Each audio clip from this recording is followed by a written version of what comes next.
How's it hanging? You find me here, having a little meeting. A meeting about what, you ask? Well, I am here on the Hermitcraft Season 8 server, and I'm here to talk about the incredible builds that make up the Gigabase of Boatem. This beautiful build that combines 5 different building styles seamlessly. Well, almost seamlessly, but we'll get to that later. From 5 of your favorite hermits. Those being Mumbo Jumbo, Grian, Pearlescent Moon, Scar, and Impulse. And we're going to talk about why it's so incredible that these builds all seamlessly hook up to each other, despite being made by 5 different creators, and help to create something bigger than the sum of its parts. My name is Elodie, and let's get right into this. Before we break down the builds individually, let's talk about what they're all doing together.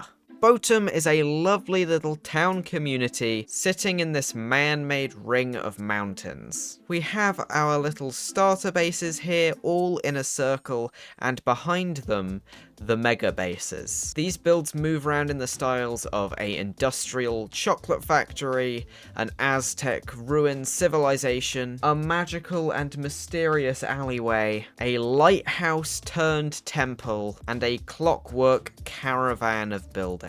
All surrounding, of course, the Boatem pole. This arena is already a marvel to take in with the gargantuan builds, but it also helps to give a backdrop to all of the builds for each other. In actuality, the hermits spend most of their time in this area, so it's very important that when they're at their individual bases and in this central area, the other builds that aren't their own serve as the backing. From their composition to their placement to just overall the colors that they're using and blending between the bases, it really helps to give some shaping to the scenery and makes this town feel like somewhere that actually exists and wasn't just plonked down in the middle of nowhere, when in actual fact, it all started out as one big field. You see, Grian proposed the idea of a Gigabase combining all 5 megabases into one big Boatem structure. So how did they end up with this large backdrop?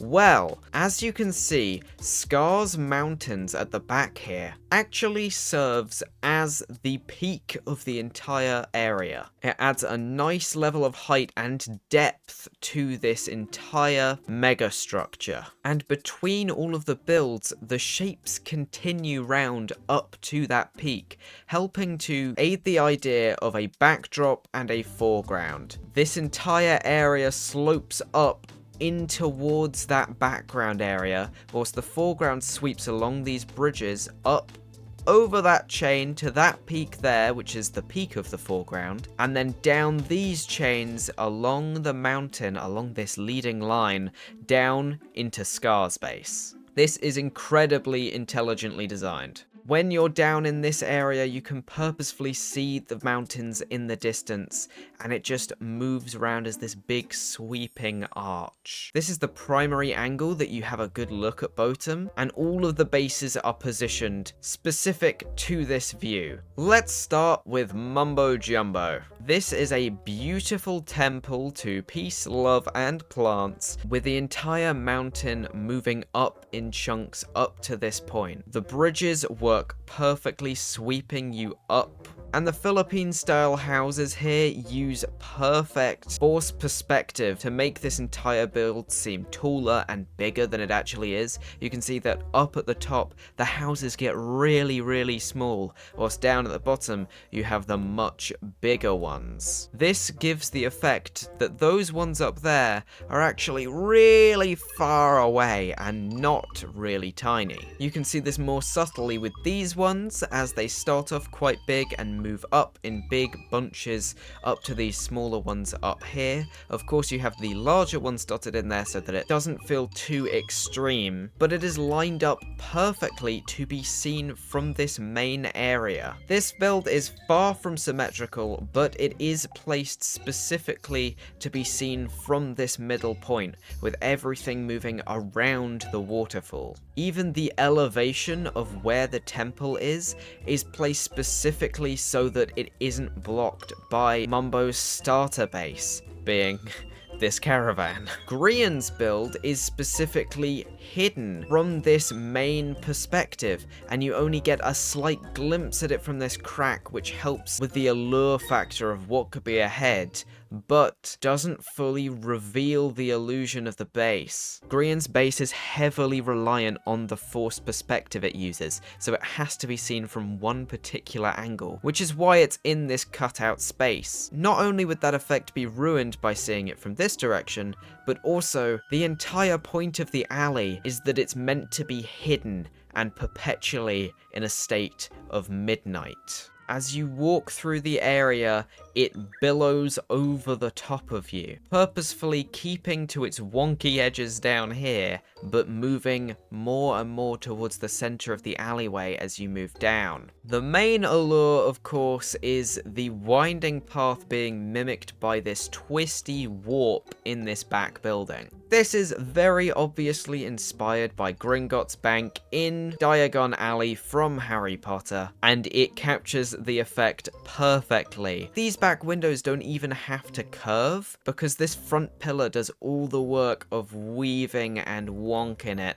This is an incredible build. It's so fun, it's so playful. The street ends up looking a lot longer than it should because of this sloping down, but because of the blocks that Grian has decided to use here, not having a variety of stone and just going with the single deep slate, it actually merges that because the texture's quite messy, and it hides the slope unless you're heading this way. This creates a weird forced perspective here where the back buildings, again, feel much further away, and overall the bank moving backwards in these lines helps to make it more broad, as if the street even continues down that way. See, this is why Grian not finishing the back of his base isn't necessarily important. It was entirely designed to be seen from the front, and amazingly done so, mind you. But let's talk about this connection. Grian and Mumbo worked together to start this off by connecting these two areas.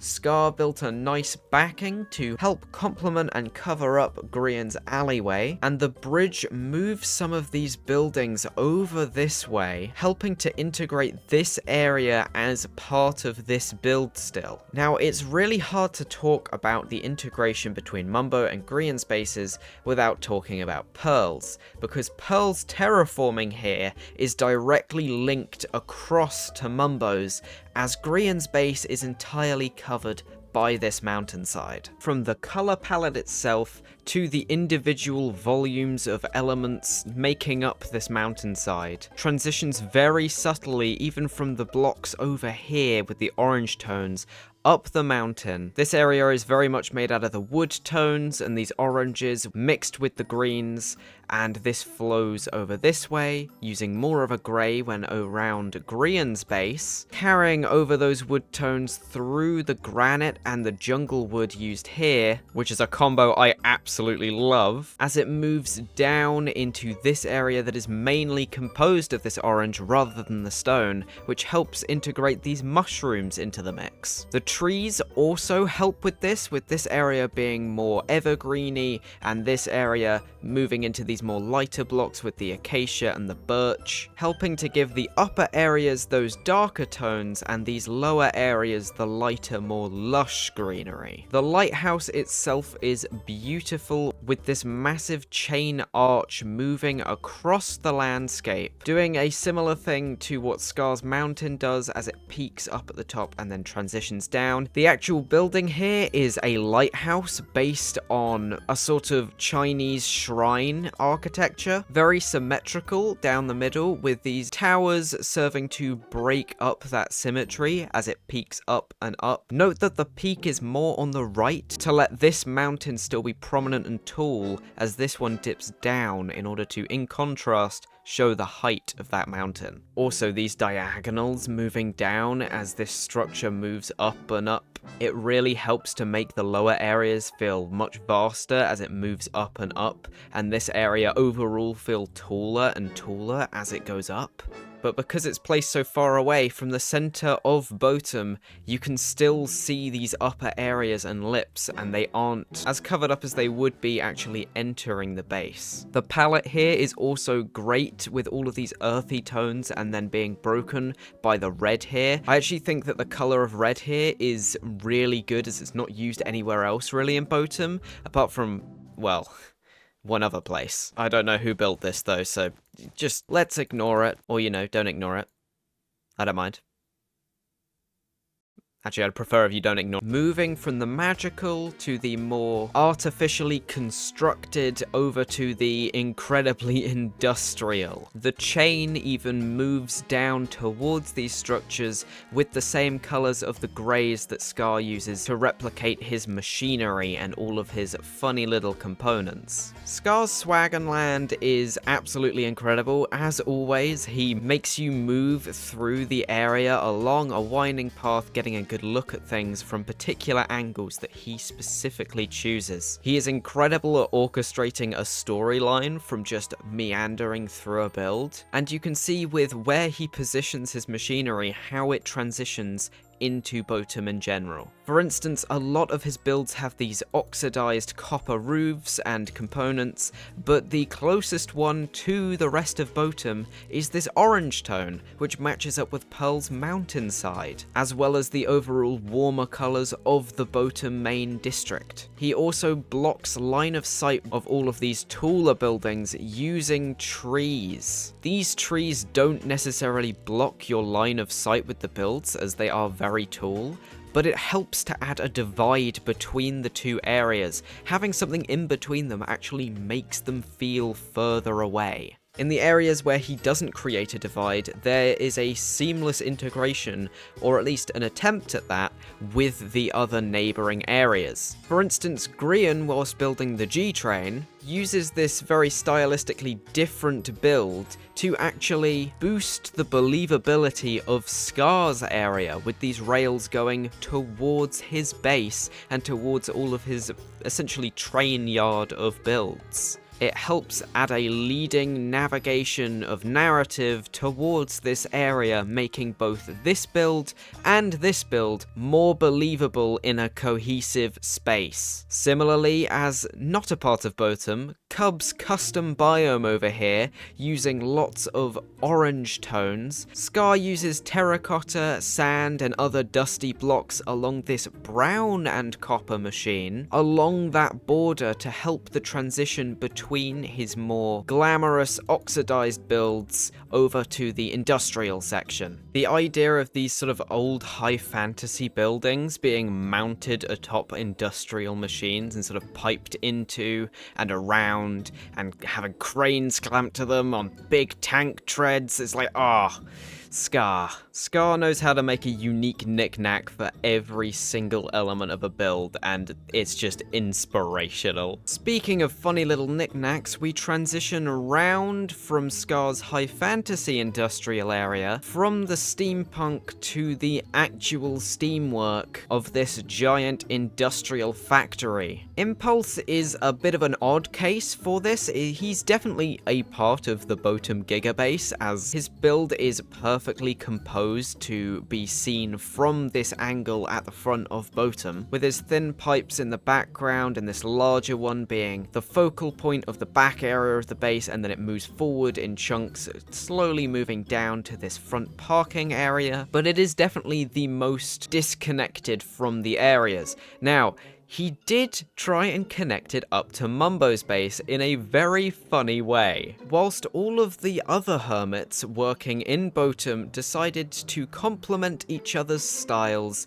in a beautiful exchange of sharing their themes amongst each other, Impulse decided to do something even more special, and in his words, dump the byproducts of his facility onto Mumbo's peace, love and plants. Instead of actively transitioning his theme over towards Mumbo's, he did the exact opposite by illustrating the contrast, creating flowing pipes from his chocolate factory out and dumping them right on Mumbo's doorstep.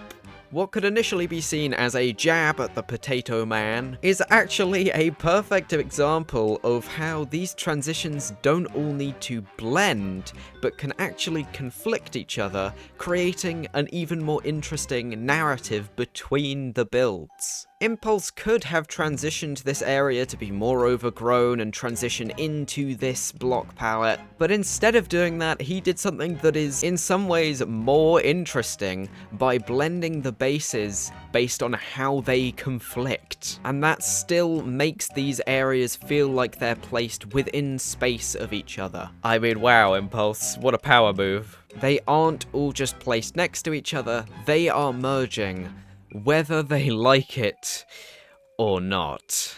And it just goes to highlight what I always say, when a Wonka, Potato, Llama, Conductor and Swindler come together, who knows what's possible. Thank you for watching this video, I will see you next Saturday, and until then, hang on.